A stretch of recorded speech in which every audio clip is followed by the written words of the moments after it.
Rumusan Pancasila dari kelompok 6. Nama anggota 1. Anissa Sherly Amelia nomor absen 6, 2. Ivania Bunga Azahra nomor absen 16, 3. Oktriana Tiara Pramesti nomor absen 25, 4. Septian Putra Rizkyanda nomor absen 30. Halo teman-teman, sebagai warga Indonesia pasti tahu dong apa itu Pancasila. Pancasila adalah 5 dasar dari negara Republik Indonesia yang digunakan sebagai pedoman hidup bangsanya. Tapi kalian pernah kepikiran gak sih bagaimana Pancasila itu terbentuk? Di video kali ini kita akan memberi informasi tentang perumusan Pancasila. Simak baik-baik ya.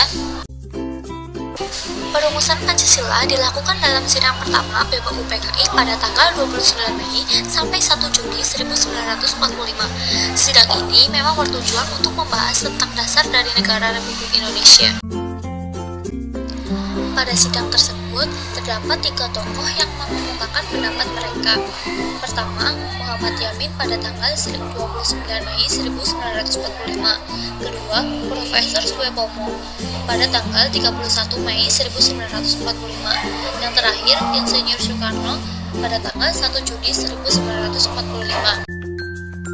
Yang pertama, Muhammad Yamin pada tanggal 29 Mei 1945 yang mengemukakan pendapat lisan 1. Peri kebangsaan, 2. Peri kemanusiaan, 3. Peri ketuhanan, 4. Peri kerakyatan, dan yang kelima, kesejahteraan rakyat.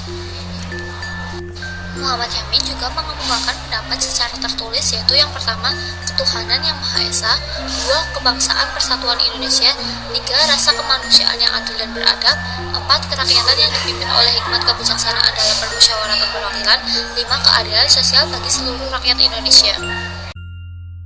Yang kedua ada Profesor Suepomo pada tanggal 31 Mei 1945 yang mengemukakan pendapat 1. Persatuan atau unitarisme, 2. Kekeluargaan, 3. Keseimbangan lahir dan batin, 4.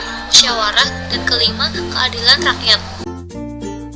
Yang ketiga ada Insinyur Soekarno pada tanggal 1 Juni 1945 yang mengemukakan pendapat 1.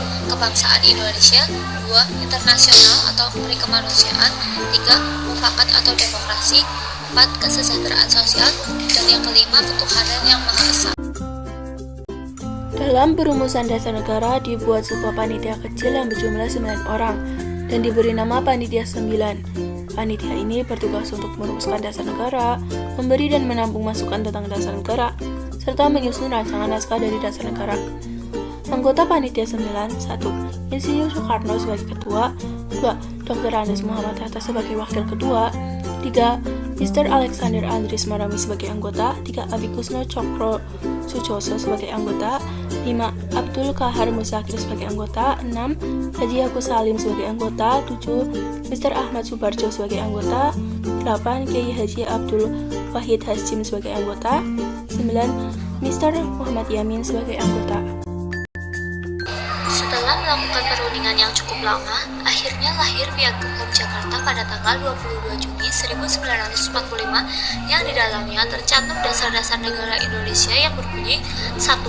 Ketuhanan dengan kewajiban menjalankan syariat Islam bagi pemeluk-pemeluknya, 2. Kemanusiaan yang adil dan beradab, 3.